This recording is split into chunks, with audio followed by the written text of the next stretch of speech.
membuktikan bahwa Yesus Tuhan itu berkuasa. Tidak sama dengan keyakinan keluarga istrinya, mertuanya, istrinya, bahkan kakak-kakak istrinya itu datang dan mengakui Yesus Kristus sebagai Tuhan dan Juru Selamat.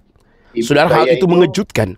Muslim dan secara Muslim, tetapi hati saya percaya bahwa Tuhan itu adalah penolong saya yang luar biasa ya. Itu nyata di dalam kehidupan saya ya. Dan pada akhirnya saya punya anak satu ya pada saat itu. Pada saat saya menikah, tetapi kerinduan saya itu kepada Tuhan itu menggebu-gebu ya. Seolah-olah saya pengen kembali kepada Tuhan itu, ingin beribadah apa segala macam ya. Tapi ternyata emang terhalang ya. Terhalangnya itu karena istri juga melarang saya. Waktu itu susah ya. Pada saat itu, apalagi mertua ya.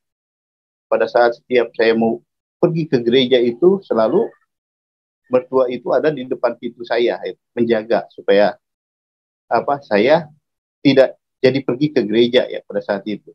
Dan pada akhirnya saya urungkan ya saya untuk ibadah selalu. Karena tahu mertua saya itu orangnya sangat keras ya.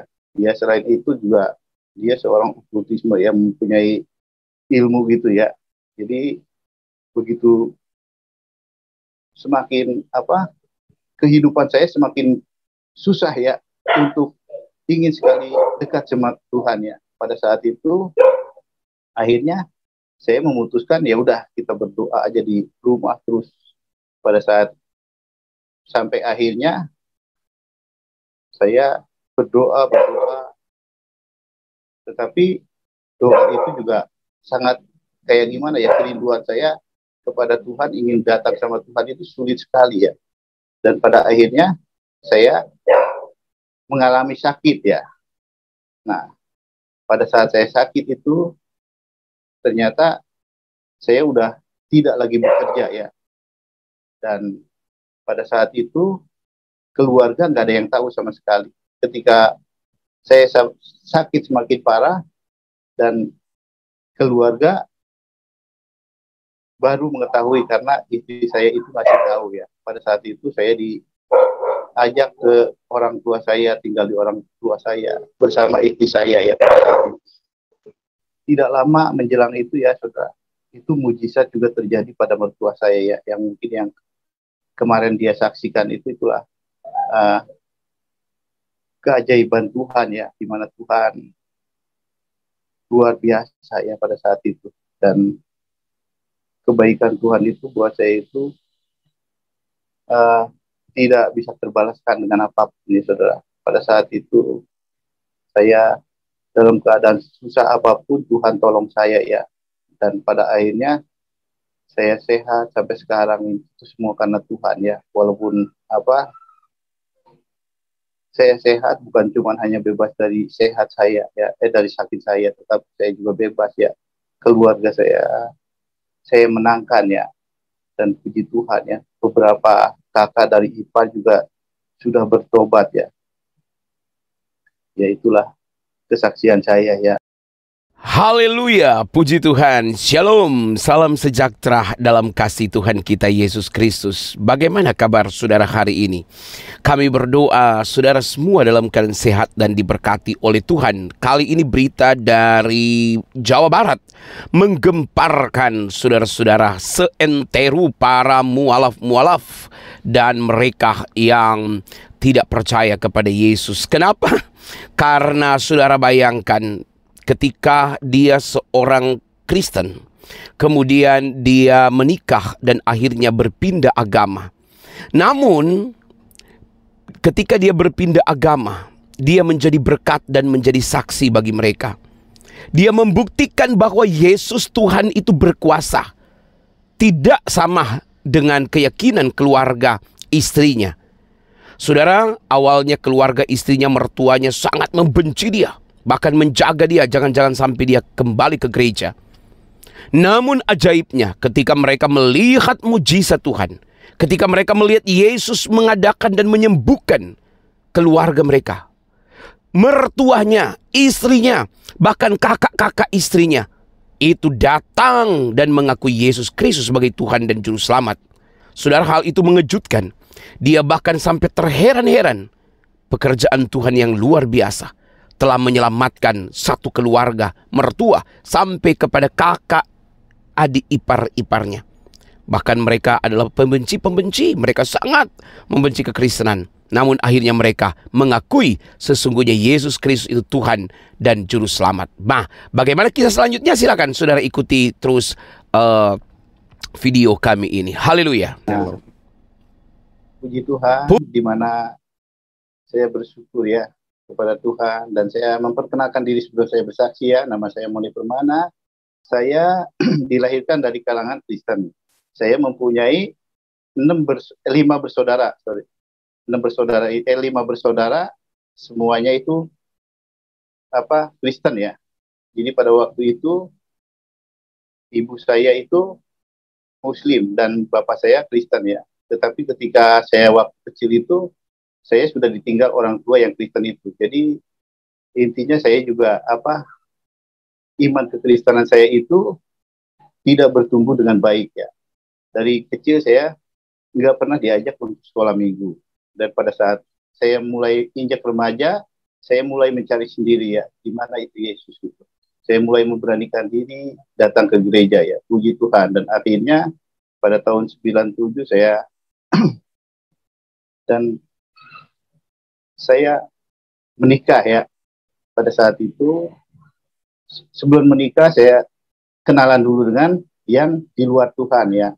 Pada saat itu, yang benar-benar emang tidak mengenal Tuhan ya, di luar Tuhan ya.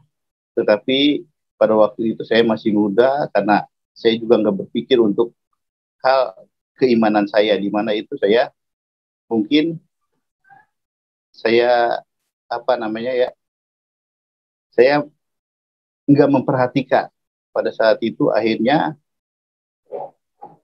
terus berjalan hubungan saya ini, ternyata akhirnya ke jenjang pernikahan. Pada saat itu karena keluarga saya Kristen semua, akhirnya saya sendirilah yang meninggalkan Tuhan ya. Jadi waktu itu saya menikah pun intinya tidak tahu saudara sama sekali ya. Saudara tidak ada yang tahu pada saat itu. Tetapi saya percaya bahwa Tuhan itu sayang kepada saya ya. Karena saya walaupun istilahnya menikah tanpa semua tuan keluarga, dan menikah juga secara muslim, tetapi hati saya percaya bahwa Tuhan itu adalah penolong saya yang luar biasa ya. Itu nyata di dalam kehidupan saya ya. Dan pada akhirnya saya punya anak 1 ya pada saat itu. Pada saat saya menikah, tetapi kerinduan saya itu kepada Tuhan itu menggebu-gebu ya.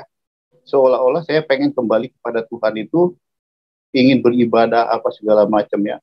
Tapi ternyata emang terhalang ya. Terhalangnya itu karena istri juga melarang saya. Waktu itu susah ya. Pada saat itu, apalagi berdua ya. Pada saat setiap saya mau pergi ke gereja itu, selalu mertua itu ada di depan pintu saya, menjaga supaya saya tidak jadi pergi ke gereja ya pada saat itu. Dan pada akhirnya saya urungkan ya saya untuk ibadah selalu ya. Sering sekali terjadi seperti itu. Pada saat saya rindu sama Tuhan pun, akhirnya walaupun bukan hari Minggu, saya hari biasa pun saya suka rindu sama Tuhan itu nyetel kaset pujian ya. Pada saat itu juga ternyata tiba-tiba selalu terjadi itu, mertua saya itu datang ya.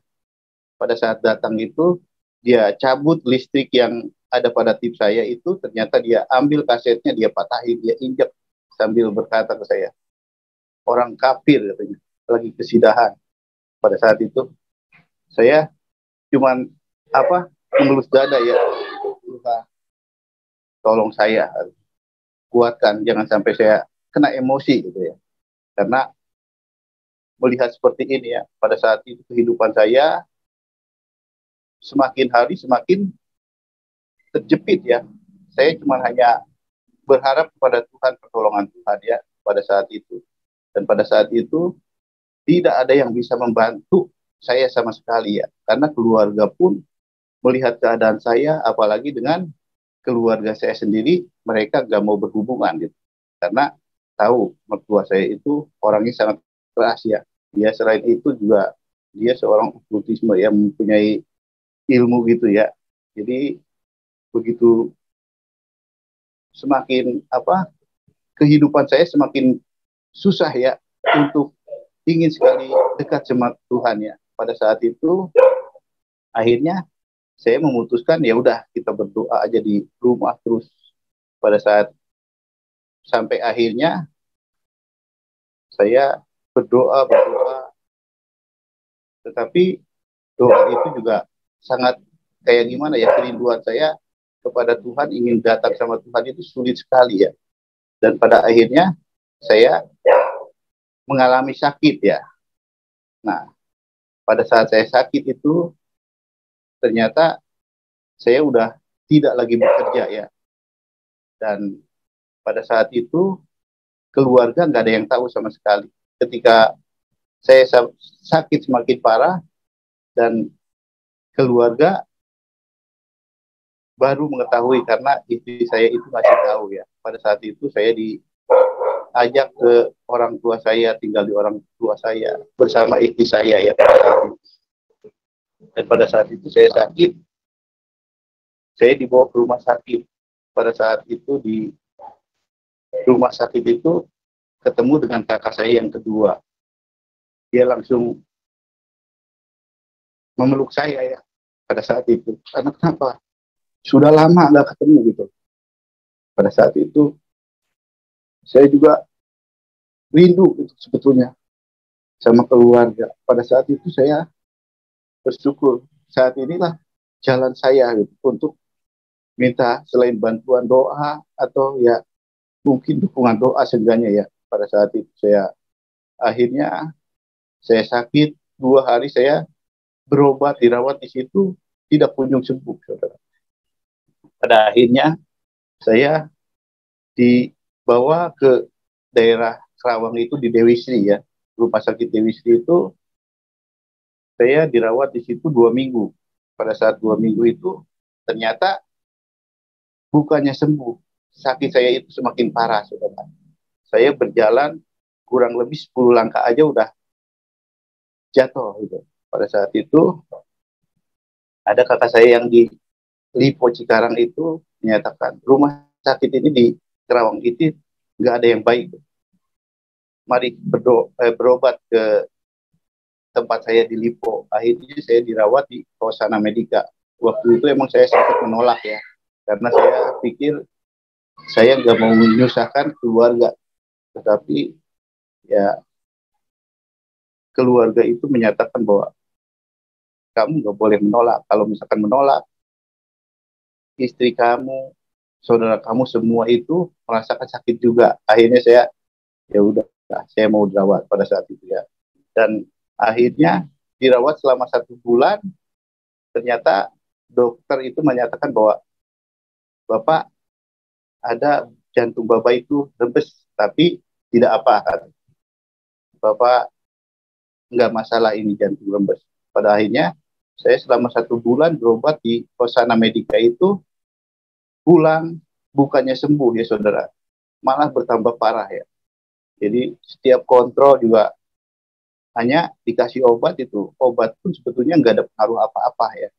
Pada saat itu akhirnya saya memutuskan untuk tinggal di rumah itu dan berdoa kepada Tuhan, menunggu mujizat ya pada saat itu. Tapi mujizat itu tidak saya temukan karena semakin hari saya semakin terpuruk ya saudara. Saya tidur setiap hari bukan lagi sama istri saya, melainkan di samping saya itu oksigen, saudara. Jadi ketika saya mau buang air kecil aja, saya ke kamar mandi dan balik lagi harus pakai oksigen pada saat itu ya. Dan waktu itu terus berjalan kurang lebih itu 1 tahun saya sakit seperti itu ya. Dan akhirnya ada salah satu klinik keluarga itu yang bekerja sama dengan waktu itu istri saya bekerja ya. Waktu itu istri saya bekerja dan saya datanglah ke klinik itu. Akhirnya saya datang ke klinik karena semakin hari semakin parah dan klinik menyatakan, Bapak sepertinya Bapak ini sakit jantung. Gimana saya rujuk Bapak ke Harapan Kita, Rumah Sakit Harapan Kita ya. Pada saat itu saya koordinasi dengan keluarga semua, ada baiknya untuk pergi ke Harapan Kita ya. Dan akhirnya saya dirujuk ke Harapan Kita dan saya akhirnya pergi ya. Pada saat itu emang saya udah, pengharapan saya sudah nggak bisa diharapkan ya, karena berobat pun sudah tidak punya biaya ya. Tapi keluarga saya itu, saudara saya terus masih mensupport saya, yang membantu saya pada saat itu. Dan akhirnya saya ke Harapan Kita. Dan di Harapan Kita ternyata pas di EHO itu saya bertemu dengan salah satu profesor ya. Profesor itu ya di situ dikatakan, bisa dikatakan orang yang terpandang ya di situ. Beberapa profesor di situ, dialah salah satunya yang terpandang di Harapan Kita itu ya. Ketika saya berjumpa dia, lalu saya diperiksa pada waktu itu, dan selesai diperiksa, akhirnya saya dipanggil ke ruangan dia. Berbicaralah, Bapak ini, jantung Bapak ini sudah bocor dan tidak mungkin lagi sembuh kecuali operasi. Pas waktu itu akhirnya saya memutuskan kalau memang operasi itu, saya tanya-tanya biaya. Begitu saya tanya-tanya biaya operasi itu untuk apa, obat-obatan, rawat sama biaya operasi itu, belum lagi jantungnya itu sebetulnya itu kurang lebih 150 juta ya. Kalau misalkan diganti katup itu ya. Karena katup itu ada harganya variatif ya. Ada yang 100 juta, ada yang mungkin 200 juta, 150 ya pada saat itu. Jadi pada waktu itu seperti saya berada di ujung tanduk ya. Karena kenapa? Saya udah putus asa. Gak mungkin saya ngerepotkan orang tua atau keluarga yang lain ya. Karena mereka punya masing-masing keluarga ya, punya tanggungan masing-masing pada saat itu. Saya udah memutuskan, ya udah, terima kasih Pak. Pada saat itu saya udah bertanya-tanya, akhirnya saya pulang. Beberapa hari kemudian ternyata profesor itu telepon saya lagi. Pak Moni, waktu telepon itu, apa kabar? Baik, puji Tuhan. Pada waktu itu emang Pak Profesor itu bukan seorang anak Tuhan ya, dia seorang haji ya. Dia bilang, Bapak gimana keadaan Bapak? Ya puji Tuhan Pak, ya seperti inilah, yang seperti kemarin-kemarin waktu diperiksa. Kalau gitu Bapak saya undang, saya akan periksa Bapak, tapi saya nggak akan ambil biaya spesial pun. Tapi Bapak datang ke Twin Hotel Plaza di sebelah Rumah Sakit Harapan Kita.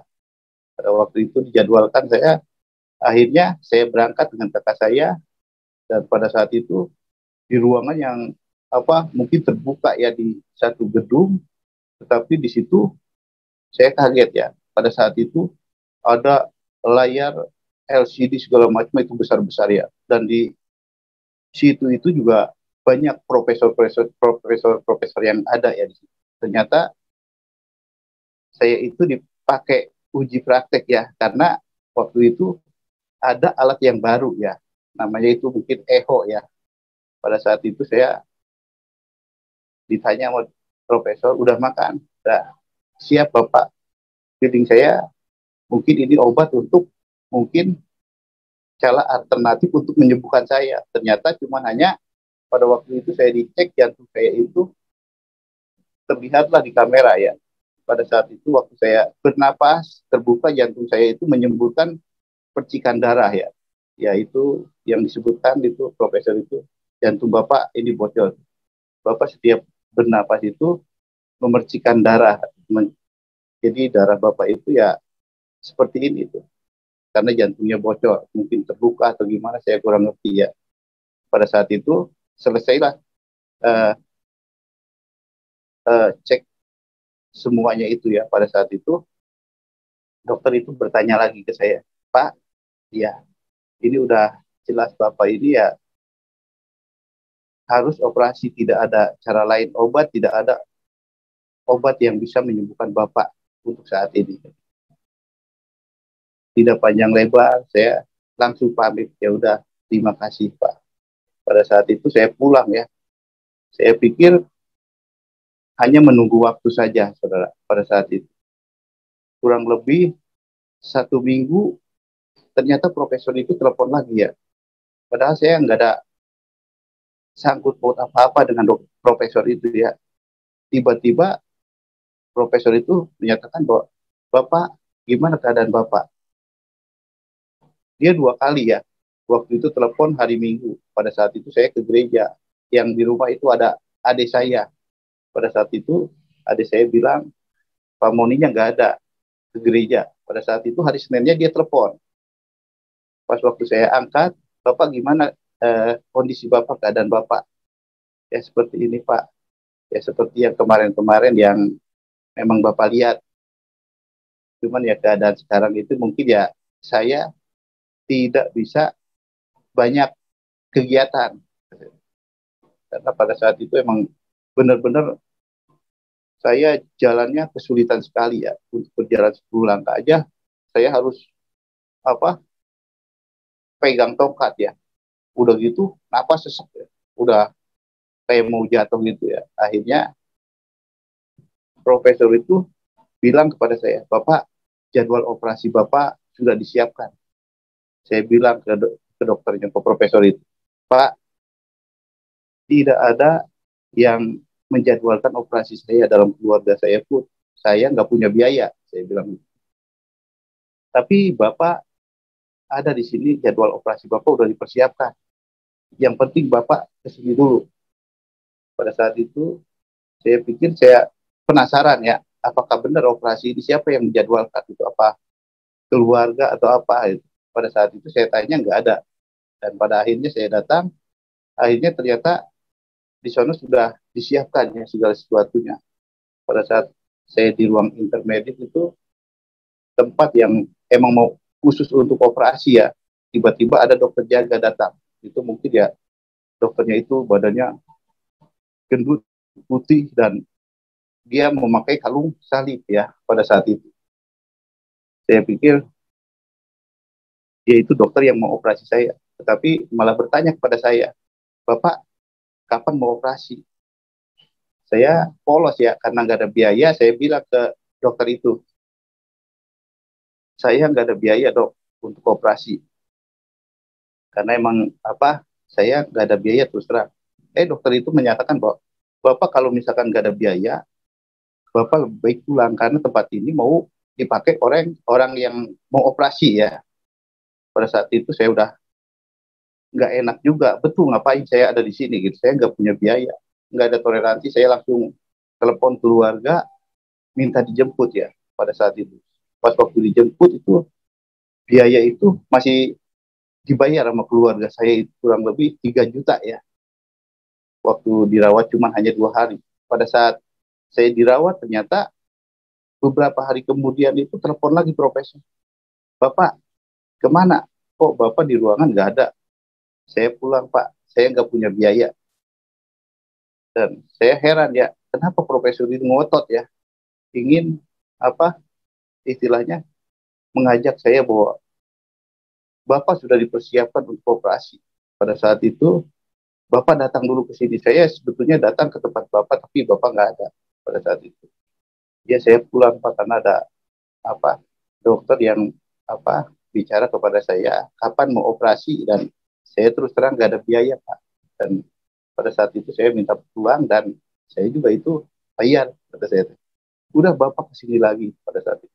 Dan saya akhirnya datang lagi, disediakan lagi tempat ya pada saat itu. Padahal saya sama sekali nggak kenal sama sekali sama dokter itu ya, profesor itu. Baru kenal pertama kali itu sejak awal rujukan itu ya. Dan pada saat itu saya datang ke rumah sakit, dikasih nomor profesornya itu pribadi dianya ya. Jadi pas waktu di rumah sakit, Bapak jangan dulu masuk, dikatakan gitu. Pas waktu sampai di sono, Bapak telepon ke saya dulu, nanti saya jemput. Profesor mengatakan seperti itu ya. Akhirnya saya nyampe ke harapan kita, akhirnya saya telepon ke profesor itu, ternyata dia langsung jemput. pada waktu saya masuk mau ke ruangan dia, ternyata tunggu dulu Bapak di sini ya. Saya mau sholat dulu sebentar, 5 menit pada saat itu ya. Akhirnya saya duduk di situ, ada suster ya memanggil saya, Bapak mau ke siapa? Saya mau ke Profesor Hamid. Daftar dulu ke sini Pak. Bapak mau konsultasi berapa menit, berapa jam berarti. Karena di situ emang harus ada pembayaran ya. Kalau konsultasi dengan profesor itu harus ada pembayaran. 15 menit aja bisa 600.000 gitu, saudara. Pada saat itu gimana saya untuk bayar semuanya itu, cuma hanya konsultasi aja 600.000 pada saat itu saya emang udah gak ada biaya ya pada saat itu. Dan pada akhirnya profesor itu datang dan suster itu pergi ya. Profesor itu mengatakan, udah ini tamu saya. Akhirnya susternya pergi. Akhirnya saya dibawa ke ruangan profesor itu. Bapak gimana keadaannya? Dikasih obat, lalu dibilang, Bapak, ruangan Bapak udah tersedia di sini. Nah, siapa yang menjadwalkan operasi? Saya, Pak, soalnya kan saya nggak ada biaya. Tidak mengatakan apa-apa dokter itu, profesor itu ya, pada saat itu. Yang penting Bapak udah ada tempat di sini. Jadi Bapak ikutin aja. Jadi apa yang saya katakan, ya udah saya menyerah. Saya sama istri saya datang ke situ sama istri saya ya. Dia yang selalu mendampingi saya. Pada saat itu pas mau masuk apa ruangan rawat juga itu kembali apa itu suster datang ya. Bapak dipanggil ke kasir pada saat itu. Pada saat dipanggil ke kasir meminta surat apa tanda bukti ya, harus ada apa deposit ya, kurang lebih 35 juta ya. Dan akhirnya sebetulnya nggak ada uang pada saat itu. Istri saya yang nangani di situ pada saat itu ya. Pihak kasir itu berbicara dengan istri saya ya, saya nggak ada biaya atau apa segala macam. Akhirnya dia buat pernyataan ya. Pada saat buat pernyataan ya udah nanti gimana nanti aja pada saat itu ya. Akhirnya pas Desember itu saya udah dipersiapkan untuk operasi pada waktu itu. Desember 2006 itu pas tsunami ya, tsunami di apa itu di Nias ya, 26 Desember 2004 ya pada saat itu. Dan pada akhirnya saya dioperasi. Pada saat dioperasi, sebelum operasi ada dokter yang mau operasi saya itu datang dulu ke ruangan saya. Itu dokter Triwisesa ya, yang di harapan kita itu. Dia berkata, Bapak, sekarang Bapak gimana keadaannya? Ya, puji Tuhan, agak membaik. Ya udah, puji Tuhan Bapak, saya dokter Triwisesa. Saya yang akan mengoperasi Bapak dan saya hanya apa bilang kepada Bapak bahwa apa kronologi Bapak ini tentang jantung Bapak itu karena jantung Bapak itu udah rapuh katanya. Ini kemungkinan nanti kalau saya ganti jantung Bapak ini akan seumur hidup Bapak akan minum obat. Saya bingung ya pada saat itu udah kaget karena seumur hidup saya harus minum obat. Saya berdoa sama Tuhan. Tuhan, kenapa harus terjadi seperti ini? Apa bedanya waktu itu saya hidup hanya karena obat. Saya katakan sama Tuhan seperti itu ya. Akhirnya saya berserah kepada Tuhan. Akhirnya, baik Pak, saya siap untuk menjalankan operasi. Bapak berharap pada yang di atas karena saya hanya pelantara, dia bilang. Baik Pak. Pada saat itu, mulailah saya operasi ya. Dan akhirnya operasi itu berjalan dengan lancar ya pada saat itu. Pada waktu selesai operasi, saya melihat pada saat operasi, sesudah operasi itu saya melihat diri saya itu udah kayak robot ya, saudara. Karena di mulut saya itu selang, di dada saya semua penuh dengan selang ya. Dada saya udah apa penuh jahitan ya, karena dari Da, dari tulang ini sampai apa ujung ini dipotong semua tulang ya. Pada saat itu saya kaget melihat seperti itu ya, dalam keadaan saya sadar seperti ini kejadiannya. Tapi ya saya terus berharap sama Tuhan, dan pada akhirnya saya selesailah operasi itu. Semakin hari semakin membaik, semakin hari semakin membaik ya, semakin membaik. Kurang lebih itu 1 bulan saya dirawat di situ ya, untuk pemulihan itu ya. Pada saat itu mulai nafsu makan saya itu mulai banyak. Tadinya saya itu nggak bisa makan ya, kalau makan itu cuma hanya beberapa sendok itu selesai ya, karena udah nggak bisa makan banyak ya, saudara. Pada saat itu emang badan saya juga kurusnya minta ampun ya, pada saat itu. Dan akhirnya mulai semakin hari semakin berangsur-angsur pulih ya, pada saat itu. Dan pada akhirnya saya dinyatakan bahwa Bapak, puji Tuhan, jadi Bapak ini pas di eko terakhir itu jantung Bapak udah bagus, dan bersyukur Bapak katanya, karena jantung Bapak itu nggak sampai diganti, hanya dijahit. Oh gitu Pak, jadi Bapak itu tidak perlu lagi minum obat seumur hidup, karena ini hanya diperbaikin aja.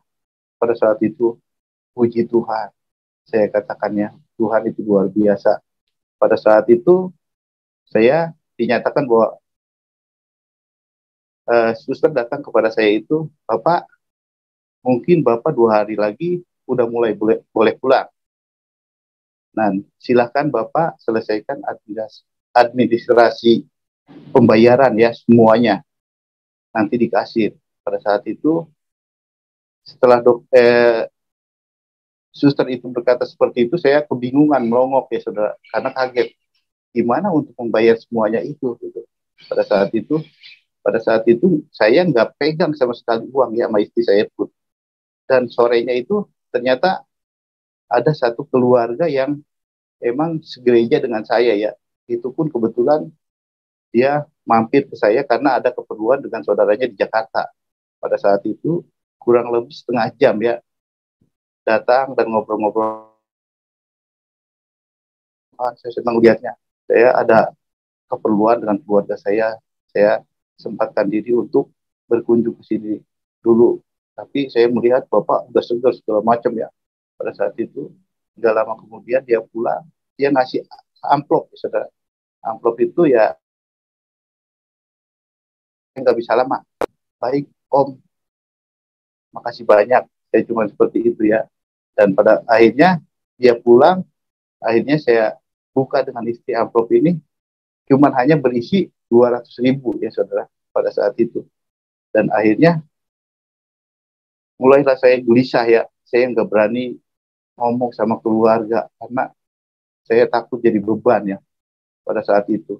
Dan akhirnya saya berdoa sama istri. Pada saat itu juga istri sama sekali belum mengenal Tuhan ya, tetapi istri saya baik ya, sebetulnya luar biasa, karena apa, dia mau mendampingi saya dalam keadaan susah dan duka ya.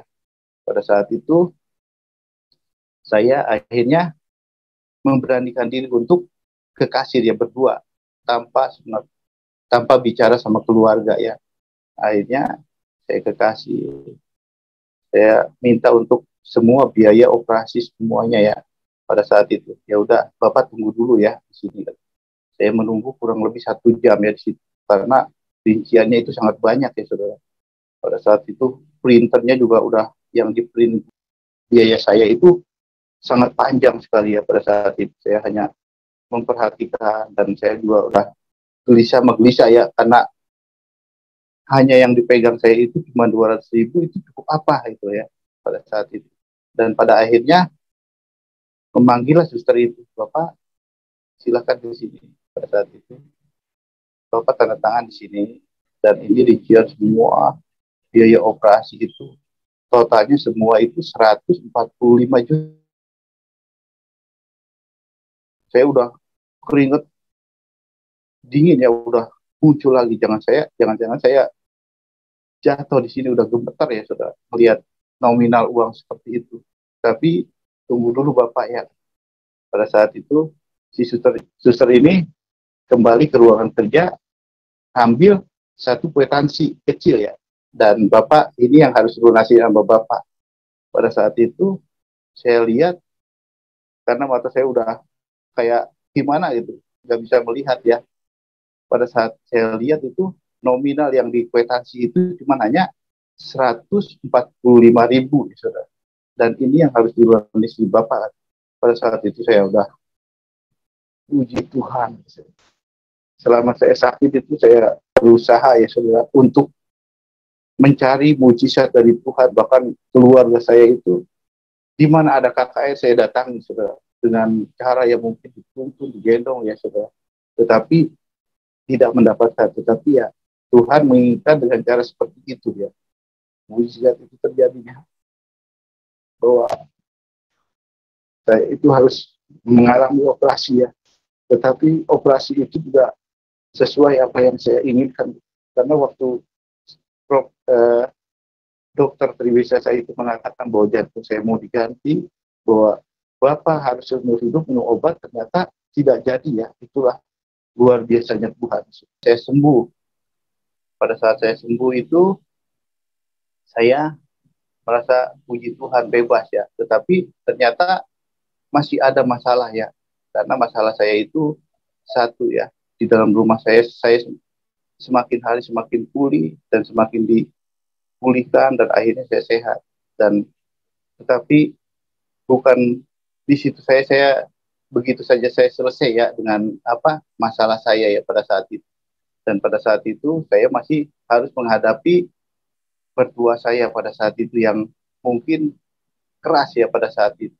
Dan pada akhirnya saya berdoa sama Tuhan supaya kalau Tuhan memberikan mujizat kepada saya, artinya Tuhan pasti akan membela dalam perkara hal saya ya, apa yang saya hadapi ini ya. Pada saat itu saya berdoa dan akhirnya tidak lama menjelang itu ya saudara, itu mujizat juga terjadi pada mertua saya ya, yang mungkin yang kemarin dia saksikan itulah uh, keajaiban Tuhan ya, di mana Tuhan luar biasa ya pada saat itu. Dan kebaikan Tuhan itu buat saya itu uh, tidak bisa terbalaskan dengan apapun ya saudara. Pada saat itu saya dalam keadaan susah apapun Tuhan tolong saya ya. Dan pada akhirnya saya sehat sampai sekarang, itu semua karena Tuhan ya. Walaupun apa saya sehat bukan cuma hanya bebas dari sehat saya ya, dari sakit saya, tetapi saya juga bebas ya. Keluarga saya menangkan ya, dan puji Tuhan ya. Beberapa kakak dari IPA juga sudah bertobat ya. Ya itulah kesaksian saya ya.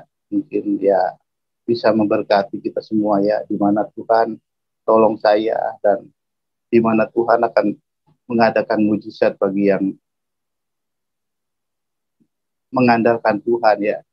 Seperti saya ini, ketika saya kesusahan, saya datang sama Tuhan, itu Tuhan selalu ada untuk menolong saya ya. Dan sampai saat ini tuh hidup karena Tuhan ya, karena kebaikan Tuhan. Karena masa pandemi ini juga saya pada bulan apa Agustus kemarin juga sebetulnya saya kan uh, memiliki itu apa penyakit bawaan itu ya, habis operasi jantung ya.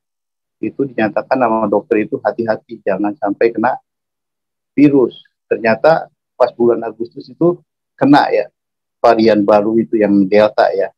Pada saat itu pertama saya kena di rumah itu, saya tinggal dengan kakak saya pertama, ketiga anak saya dan istri saya. Saya pulang kerja tiba-tiba saya sakit semua badan. Ternyata saya eh, terdampak kena virus ya pada saat itu. Akhirnya sehari saya di rumah menyebarkan semua virus kepada keluarga saya semua ya. Pada akhirnya anak saya semua kena semua, dan akhirnya saya lah yang terparah ya pada saat itu. Saya harus dirawat di rumah sakit paru ya. Pada saat itu saya melihat orang-orang sehat, orang-orang yang tadinya tidak memiliki riwayat apa-apa, banyak sekali saya saksikan itu setiap hari kurang lebih orang meninggal 6 orang atau sampai 8 orang ya. Pada saat itu saya aja waktu itu sangat-sangat ya kesakitan pada saat itu. Pada saat itu juga saya berpikir hanya, oh Tuhan, saya mungkin hanya menunggu waktu aja pada saat ini. Dan pada akhirnya saya melihat setiap hari ada orang yang mati ya, yang meninggal karena virus itu ya.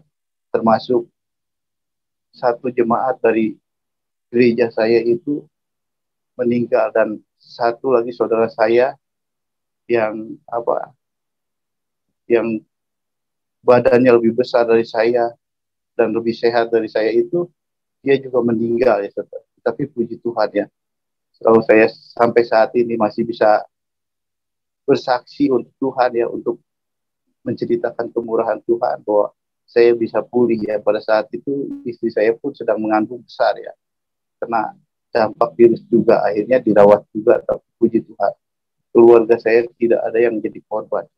Pada saat itu ya, semuanya dipulihkan Tuhan ya. Nah, itulah luar biasanya Tuhan. Jadi mungkin itu aja video kami ini. Haleluya. Puji Tuhan, Tuhan memberkati saudara. Saudara sudah menyaksikan tayangan di channel kami. Kami berdoa sudah diberkati oleh Tuhan. Sampai berjumpa lagi dalam program acara kami selanjutnya. Tuhan Yesus memberkati. Jangan lupa terus dukung pelayanan kami. Di dalam kami juga membangun gedung gereja. Saudara dukung kami dengan dana dan doa. Tuhan Yesus memberkati kita semua. Shalom. Haleluya.